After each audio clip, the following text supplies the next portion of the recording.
Carly was always the good girl from the show. She always listened to her guardian and was never rude to people. Unlike Sam, she would actually behave ladylike. However, there is a couple of times where Carly acted evil and was basically a mini version of Sam. The first example is when Carly experimented on Spencer. Carly and Gibby are working on a project, but the project was running tests on Spencer. Carly did have Spencer's consent to be a part of her project, but Carly never mentioned doing experiments on Spencer.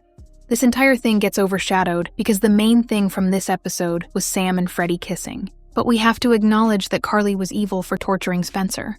Carly also seemed very nonchalant about the whole thing. She only cared about the results for her project and not about Spencer. The next example is not really Carly being evil, but it's more so an example of her falling into peer pressure.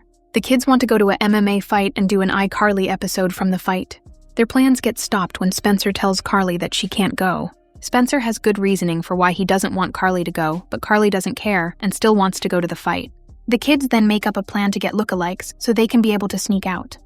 This isn't necessarily Carly being evil, but I do think she fell for peer pressure. Carly was never someone who fell for peer pressure, so that's why this was surprising. This next example is from when Freddie got crushed by a truck and had a near-death experience. It wasn't until this happened that Carly started having feelings for Freddie. Freddie was happy Carly finally liked him, but I'm glad Sam spoke the truth.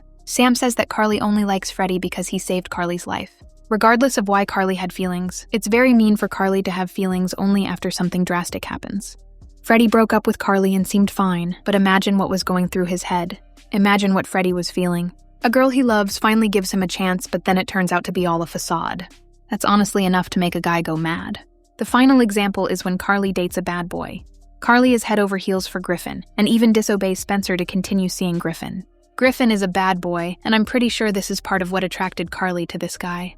It wasn't until Carly saw Griffin did one thing that wasn't bad boyish and leaves him. The thing that broke the camel's back was Carly seeing that Griffin collects peewee babies.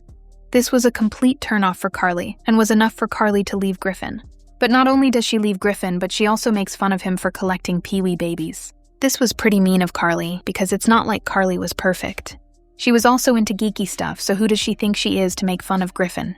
It's understandable to get turned off in a relationship, but to make fun of someone for being into something unexpected, well, that's just mean from Carly's end. An honorable mention is Carly being evil in the I Meet Fred episode. Carly usually took Freddie's side, or at least was considerate to him, but in this episode, she joined the hate train. We can admit that it was a good change of scenery to see Carly be evil a few times. It reminded me a lot of the Megan character from Drake and Josh. Comment down below if there's any moments I missed where Carly turned evil. Also comment if you would have preferred Carly be evil more often, or did you like her being the good girl?